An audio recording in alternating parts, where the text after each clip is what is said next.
बोथोरनि दुंखावनायनि समावनो लोंग्रा दैनि आंखाल।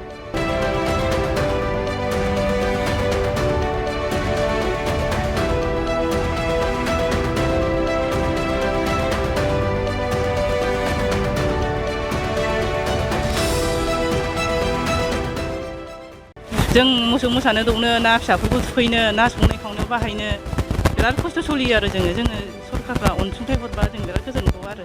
लोंग्रा दैनि थाखाय हालाय हाफाय जानांदों रायजो राजाफ्रा।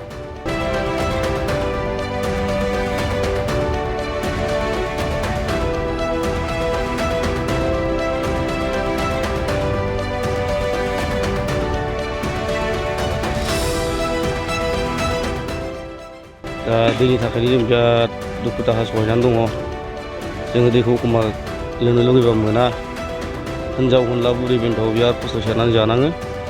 दा बेफोरखौ सिन्था खालामनानै जोंनो माबा मोनसे बेबस्था खालामना होफैयोबा जोंनि थाखाय बिराद गोजोननाय मोनगोन आरो जों।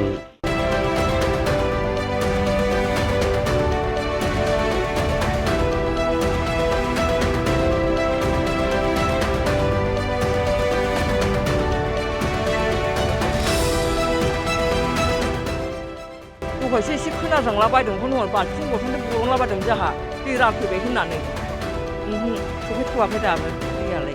जाय समाव बोथोरनि दुंखावनाया बारानिफ्राय बारासिन जानायाव गरमजों हाहाकार जानांनानै सुबुंफ्रा गोजोन थाजिम जायगा नागिरबायदों। गुसु दै लोंनानै दुंखावनाय देहाखौ थाजिम खालामदों। बेबायदि समावनो लोंग्रा दैनि आंखालजों मोगा मोगि जानांदों।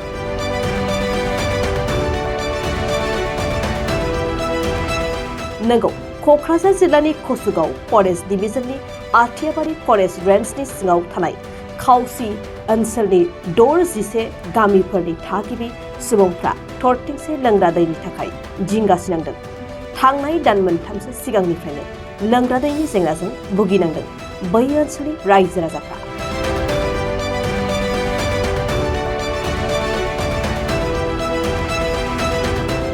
दैनि आंखालनि खौरांखौ मोननानै जिल्ला सुबुं देहा बिफाननिफ्राय दैनि टेंक लांनानै राननानै हैदोंब्लाबो थोजासे जायाखै रायजो राजाफोरनि थाखाय। बेराफारसे मिरु सरकारनि जल जीवन मिशन बिथांखिनि खामानिया सौहैदोंब्लाबो दासिम आबुं जायैयाव बे ओनसोलनि रायजो राजाफ्रा लोंग्रा दैखौ मोननो हायाखै। बे समाव दैनि आंखालजों भुगिनांनाय रायजो राजाफ्रा जोंनि बड'सानि गेजेरजों मा फोरमायखो खोनासंलांदो।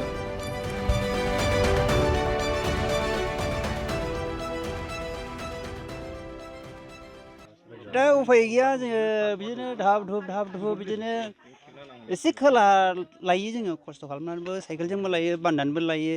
उफाय गैया, नोङो बे दै गैयाबाबो नों बे हाखौबो गारला। खस्थ' मस्थ' जोङो दैखौनो खोलानिफ्रायबो बाननानै लाबोनांगोन। साइकेलजों रोगायो जों खुनुरुखुम। जोङो दुगैनोबो खुब कठिन नाथिन, लोंनोनो कठिन आरो जों फरायसा गथ'फोर दङ, बिसोरनो दुगैनो ड्रेस सुनोबो खुनु अबस्था दैनि थाखाय गैया आरोखि। ओंखायनो जोङो थेवबाबो जोङो खस्थ' मस्थ' खालामनानै दङ जोंनि रायजो राजाया। जेरखम जों बे हाखौ जोङो गारनानै थाङोबा गुबुन जायगायावबो जोङो दैनि थाखाय खस्थ' खालामनानै बे हाखौ गारनांगौ। जोंनो बेबादि हाखौ मोना हिसाबै जों बहुद दैखौ मोनलोङाबाबो जों खस्थ' खालामनानैबाबो एसे एनै दैखौनो जों लोंनानै जों थानानै दं आरोखि दासिमाव। दरबेसे गामि दं ओरैनो दै मोनै? ओरैहाय दैयाथ' 11था गामि दंखायो, 11था गामि। दा 11था गामियाव बेबादिनो आरोखि। नोंथांमोनहा थांनानै नुनो हागोन, जेराव जोंनाव दा बेहाय रायज्लायगोन, बिथांमोनाबो बैहायबो बेफोरबायदि प्रब्लेम फैगोन आरोखि रायज्लायनायाव। दा दैनि आंखालजोब नालाय। जानाय लोंनायनि अनगायै मोसौ बोरमा फिसियो नोंथांमोना? दा बेफोरो ओरैबायदि जादों, दाखालि समाव जेनेबा साननै सानथामनि समाव एसे दै अखा हादोंमोन नालाय, बेहाय खुनुरुखुम बिदिनो दैस्लुं निज्ला थानायखौ बिदिनो उफाय गैया, हाब्रु दैब्रुबाबो लोंनानै थानांगौ बायद' फैदोंमोन आरोखि।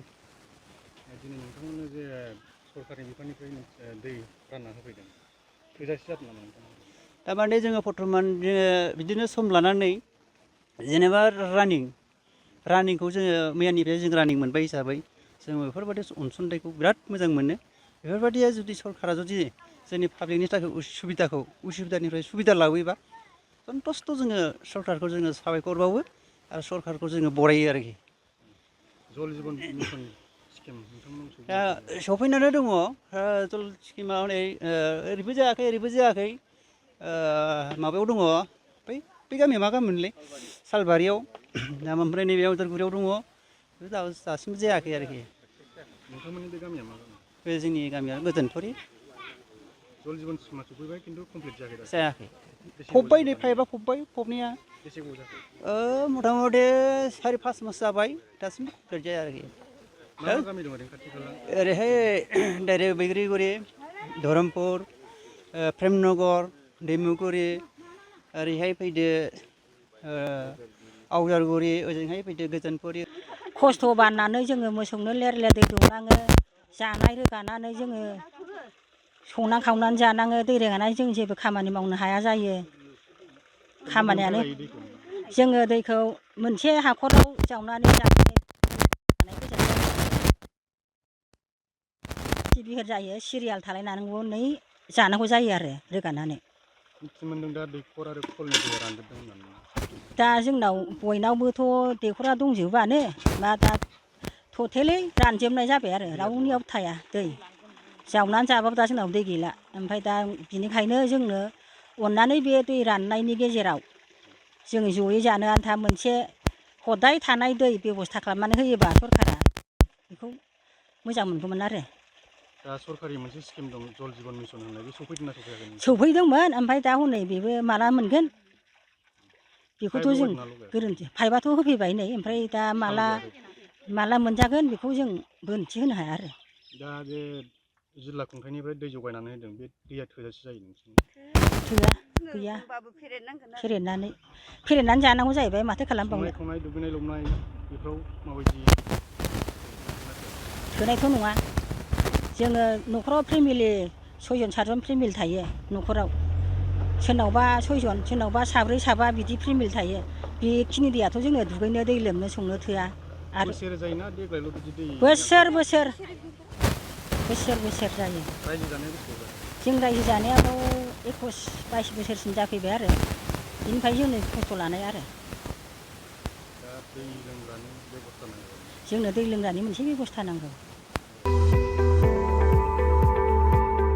गोजौ सोलोंथाइ लानो गोसो जानाय HS आनजाद उथ्रिनाय फरायसाफोरनि थाखाय गोजोनथाव खौरां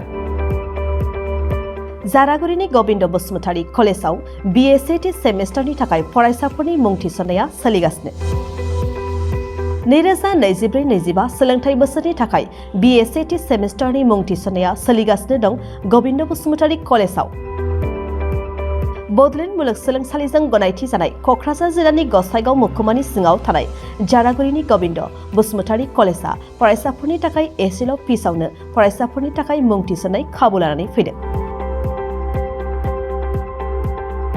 गिबि मुं थिसनगोन 100 फरायसाफोरनि थाखाय माखासे स्पेशल अफारजों लोगोसे गुबुन गुबुन रोखोमनि बेसेन होनाङै क्लासफोर जेरै spoken English self defence computer कर्सनि खाबुजों लोगोसे फरायसाफोरनि कलेजाव थांलाय फैलायनि थाखाय बेसेन होनाङै बास सिबिथायनि खाबु होनाय जायो गबिन्द बसुमतारी कलेजा फरायसाफोरा गावनि गोसो बायदियै साबजेक्टफोरखौ सायख'नानै लानो हागोन लोगोसे गोबां थाखोनि बिजाबजों बुंफबनाय बिजाब बाख्रिनि खाबुखौबो फरायसाफोरा मोननो हागोन आरो बे खेबनिफ्राय गसाइगाव फरायसालिमानि सिङाव फरायसाफोरा गावनिनो आंगो गबिन्द बसुमतारी फरायसालिमायावनो आनजाद मिरु एबा आनजाद होनो हागोन बेनिखायनो गोदानै HS आनजाद उथ्रिनाय फरायसाफोरा गबिन्द बसुमतारी फरायसालिमायाव बाङाय बेसेनावनो एडमिशन लानानै गोबां खाबुफोरजों गोजौ आरो गोग्गो सोलोंथाइनि खाबुखौ लादो